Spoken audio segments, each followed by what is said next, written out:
United WFC with me, John Foster, and we've got Matt and Anthony with us. How you guys doing? You okay?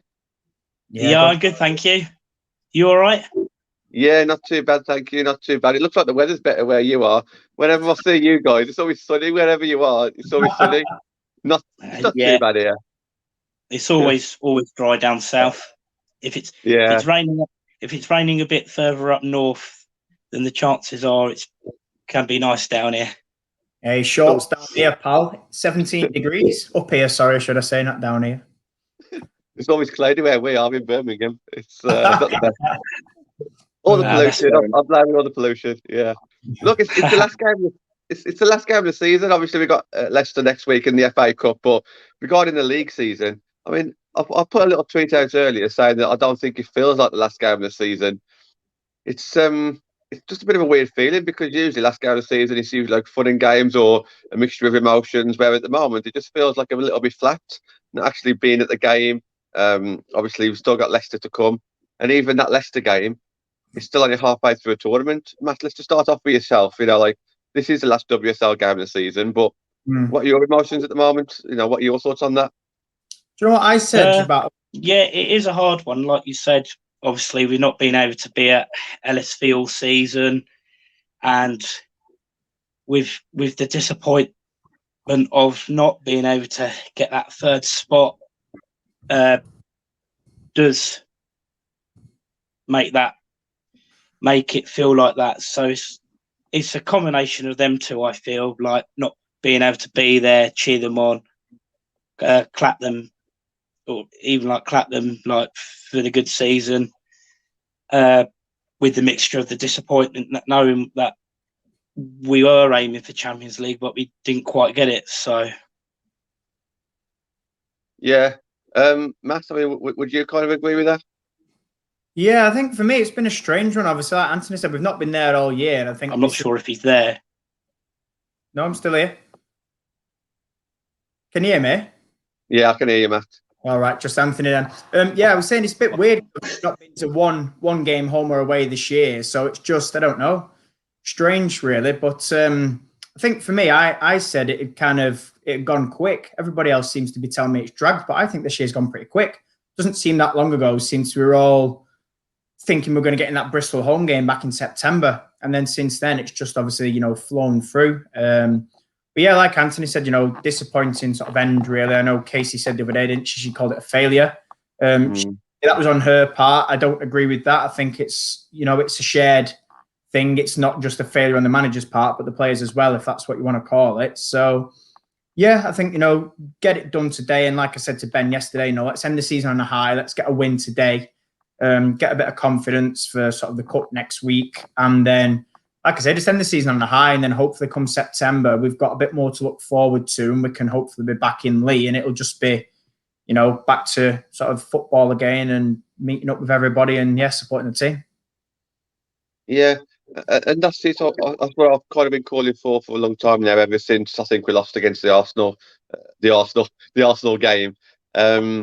Yeah, I just wanted us to win as many games as we could to get as close to them as possible, so we could turn around and say it's progression.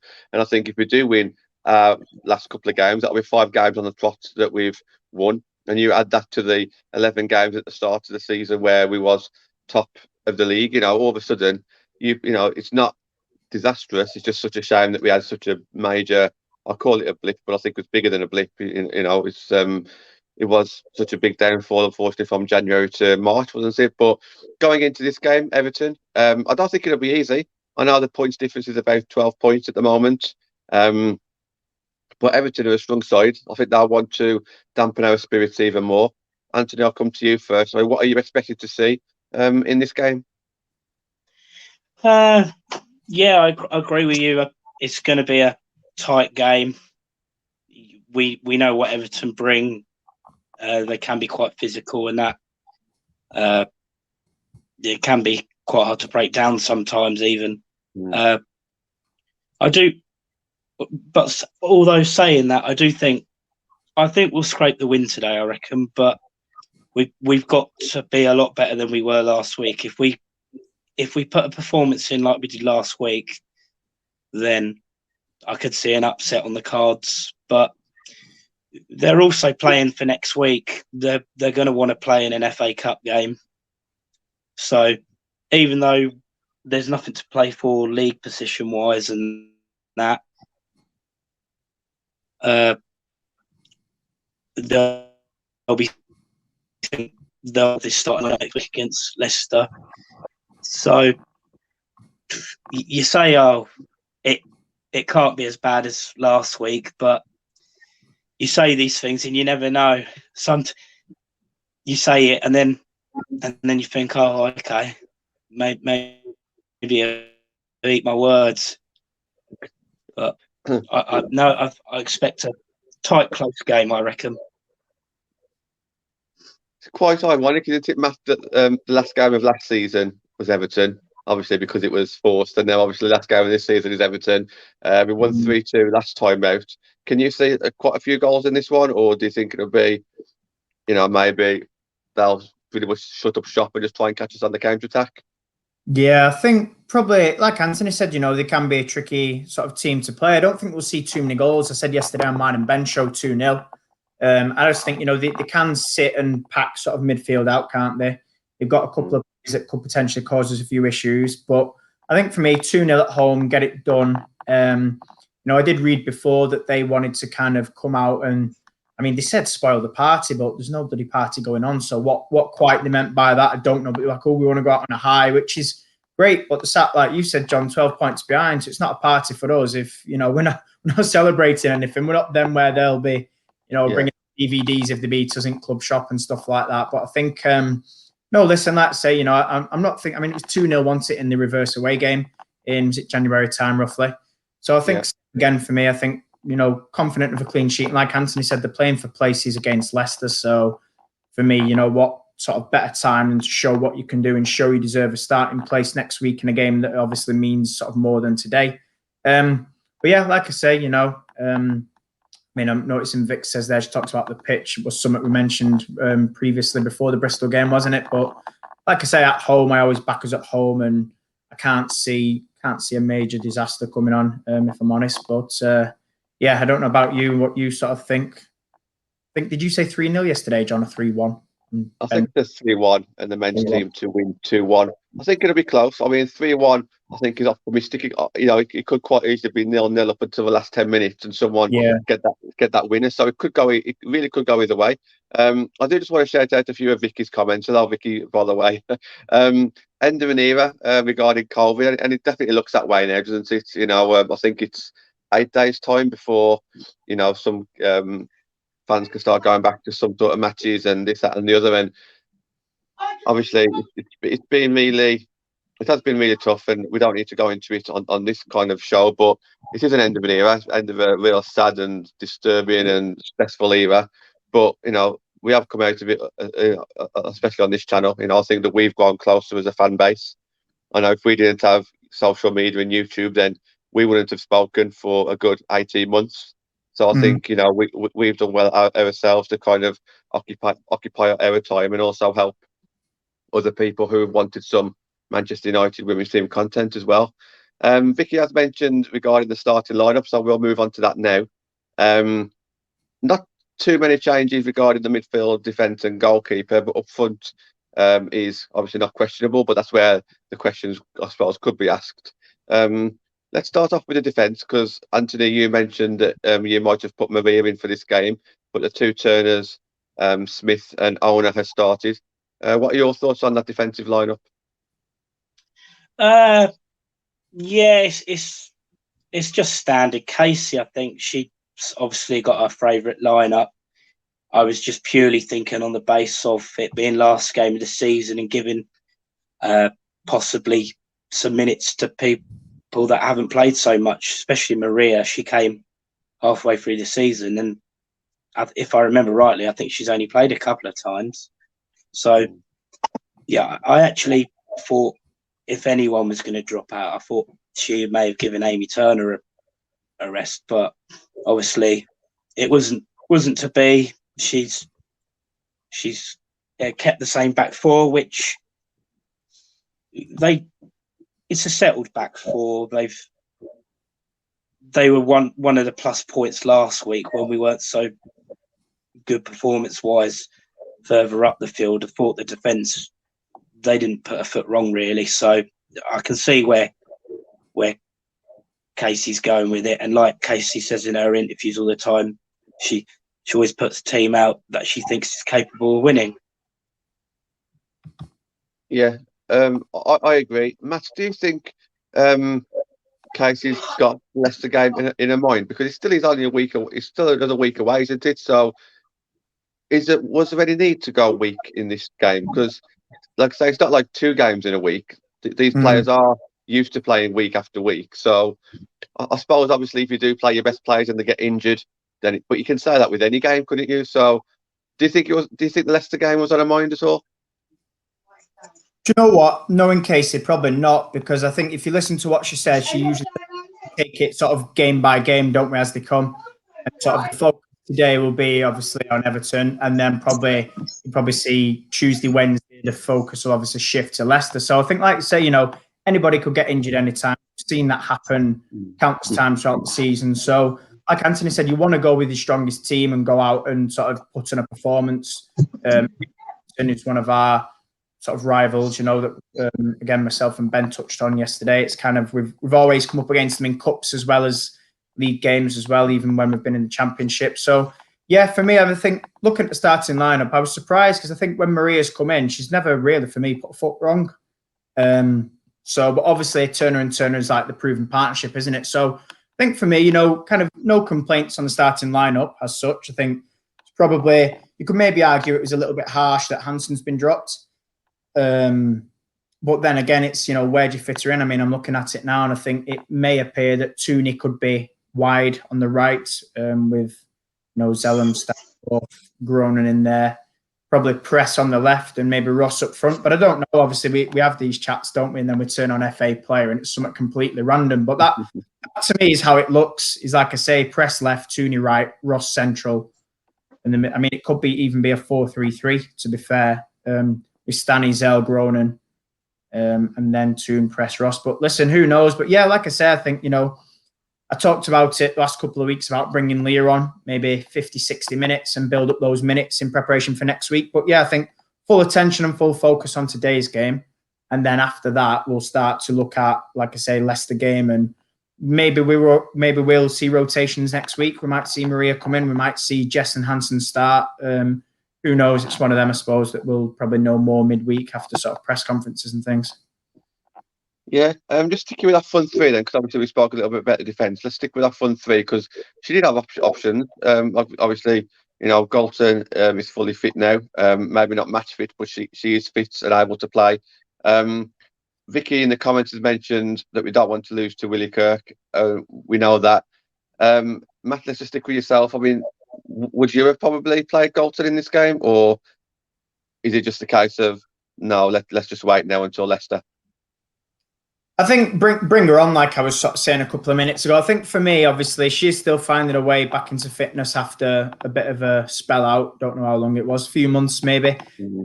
But I think it's not worth risking, knowing that Everton can be a little bit physical. And, every time she plays them, she tears them apart and they tend to go and kick her.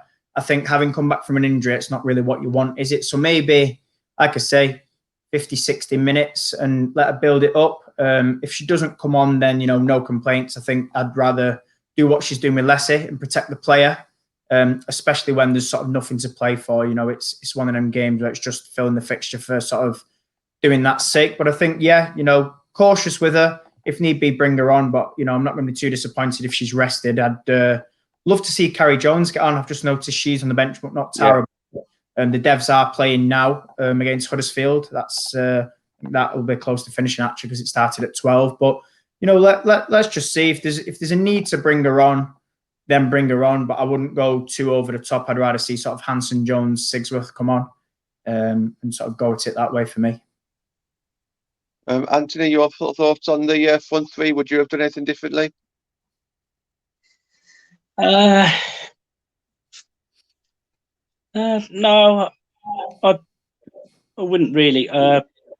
Maybe I wouldn't have had all 3 of Zellum, Stanny and Groningen. Perhaps, I I probably would have dropped Zellum out of them and had Hansen on the right, but she's gone for all three of them. So I'm just hoping that Tooney is the one that plays on out wide and not Jackie, because I think Jackie's best position is when she does play in the middle. So I'm hoping we'll see Jackie in the middle, because I think that's where she plays best. But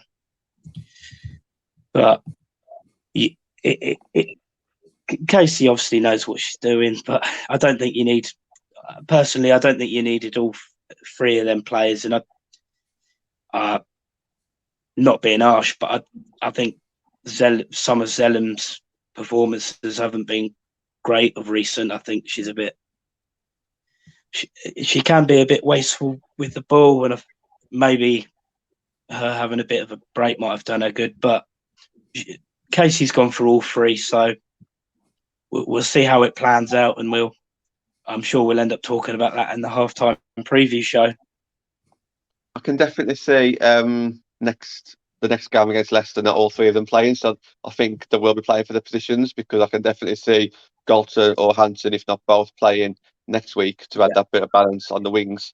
So you probably one of those might have to drop out. So they'll have to give a very good account of themselves today, I would have thought. Absolutely, yeah.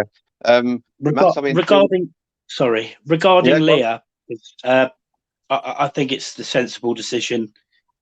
Bring her on for 25, 30 minutes in the second half, get a bit more match fitness, then have another good week's worth of training, and then start her against Leicester.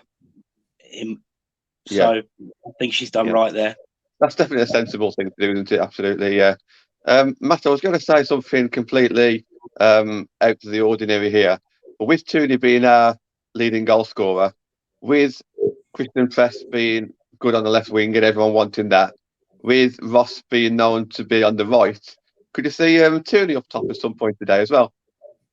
Potentially. I don't see why not. Listen, she's done it before. I think, I'm sure for us, she was up top when we played London Bees, her and Charlie Devlin, when it finished 1. And I think they both won a hat trick. I'm convinced the two of them were up top, and they tore London Bees a new one. Now, obviously, that was Championship. But listen, Tooney's played up there. She's played as a central striker. She's played as a wide striker. I've seen her all over. I've seen her as a right winger. So, I think the thing for me is, because it's WSL, I wouldn't necessarily put her up there purely for height and strength. I think she's very, very good technically and very skillful. But I think for an out-and-out sort of forward or central, trying to think of their defence. Yeah, I think it might be one of them where it's going to be a bit more of a physical battle, where she's better in pockets, playing the ball through, making those late runs, linking up with, I'm assuming Jane's central, so that. But I think, listen, there's no harm in swapping people around, and giving them a go. It's going to be interesting, though, because I think if she's on the right and Poppy Pattinson starts, that'll be a great battle to look out for. I said yesterday on Ben's show, Poppy's somebody that I've seen since she was about 17 and rate quite highly. So, yeah, that'll be interesting. I would think that they would interchange due to that. But again, it sort of depends, doesn't it, on how the game is going. But I think for me, like I say, just purely based on how well she's done in the sort of central position, I'd keep her there. Obviously, if she's out wide, she's out wide. Again, that's for me, that's the problem, because I know what she can do and I've seen what she's capable of. But yeah, it'd be interesting. I just hope she bags today. I'd be absolutely chuffed to bits if she could finish the season as our top scorer. I'd be literally made up. I've talked a lot about how improved she's been this season, how much she's come on, and not only she had goals through a game now, but she's also up there with assists as well. A record at the minute is standing up with the likes of Ellen White and Pernilla Harder in terms of goals scored and assists. I think they're all on 9 and 5 assists. Obviously, I think that was prior to actually last weekend's game against Bristol. So whether the others got goals, I don't know. But yeah, I think, let's see what it brings. And if we need to change it up, then change it up. I think from what I've seen of Tooney playing on the right-hand side, she doesn't stay there. She will still come centrally. And I think that'll be interesting to see. And that's right. I think that's where she needs to be, because she likes to get shots away. She likes to be on the edge of the box and playing those 1-2s and then triangles. So maybe we will kind of see a bit more freedom, especially if we get an early goal and we don't need to be so, compact defensively, and we don't need a discipline tracking back, then maybe she will kind of get a bit of a free roll, and I'd like to see that one. Time's ticking on, so we'll just talk about the game changes on the bench. A couple of goalkeepers and a couple of defenders that I can't really see getting much action unless if we just need to save somebody's legs. But you mentioned Carrie Jones. We've spoken about Hanson, Galton as well, Jess Sigsworth. I suppose if those players come on, it's one of two things. We're either short of a goal or we're 2 or 3 up and we're coming to save, trying to save some legs for the next game. Anthony, I mean, what would you like to see happen regarding those substitutes? Well, I would like it to be a nice, comfortable game where we don't have to rely on our substitutes so much. Like maybe if we were 3 up, it'd be good if Carrie got another run out. Like I said, Leah, give her another 25 minutes like she did last time we were at LSV. But then if things are tight and we need a goal, we know Siggy can put them away. We know Hanson can. We know Leah runs Everton ragged normally. So we have got options, which is great if we need them. But like I said before, hopefully it'll be a comfortable afternoon. But I think it'll be a tight one. So I'm not expecting 3s and 4s, but you never know. But I think but like you said, with the defence, unless there's an injury or they're saving legs, then I can't really see any defensive changes either. Score prediction then, Anthony. You kind of says that you can't expect to see too many goals. Yeah. Who do you think would score if you can see us scoring a goal today? Who can I see scoring? I can see Press getting another one. She's been doing very well recently. Potentially Tooney. You know what Tooney's like. If she gets around the edge of the box and has a shot, we know Tooney can score them. Regarding score prediction, I'm going to go for a tight 2-1 win. I think after last week, we all know our performance wasn't great, but I think we seem to save some of our best performances against Everton. We normally do well, other than the Conti Cup, which was a bit of a dead rubber anyway. We just need to, like I always say, stay on the ball all the time, because regarding the last time we played Everton before COVID, we were comfortable, and then it went 3-1, 3-2, and we were hanging on a bit. So we still need to be on it for 90 minutes. But I'm going to go for a 2-1 win.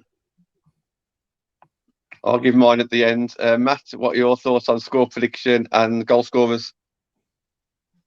Score prediction, I'm sticking with a 2-0. I'm going to go the same scores as Anthony and the same from the last game, Tooney and Press. I think Press has come into a role in these last 3-4 weeks or games. And Tooney, like I said, I wanted to become top scorer. I think that'll be on her mind as well. I think she'll be wanting that.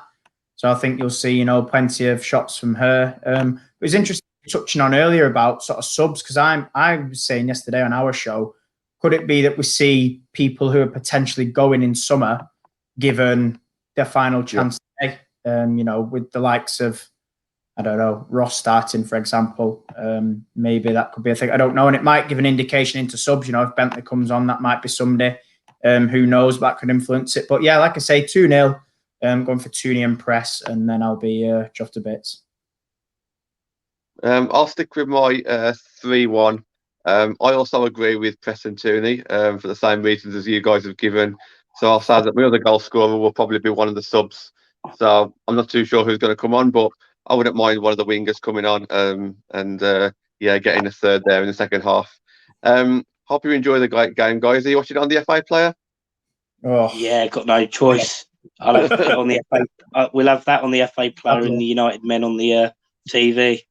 Yeah, just a quick one on that then. So obviously this season we haven't been able to go to the games. We do slag off the FA player, especially the commentators. No replays, no pre-match build-up or anything. But where would we have been this season without the FA player? So it's definitely been. I know you watch the BBC iPlayer when it's on there, Matt. I don't. I haven't got that, so I don't watch that. I know a few games have been on BT and MUTV a little bit as well, but I think it has been nice that because we haven't been able to go to these games, especially and some of the fans abroad, at least we have got that FA player to kind of just about get us through this season. But yeah, I mean, it's been a crazy one, and to think that we want Sky TV next year as well. It's getting massive, isn't it? But maybe we can discuss that another time. So I hope you enjoy the game, guys, and we'll catch you at half time. Yeah. Yep. Lovely. Yep. Of course. Half time. You too. See you later, guys. See you later. Take care. Thank you.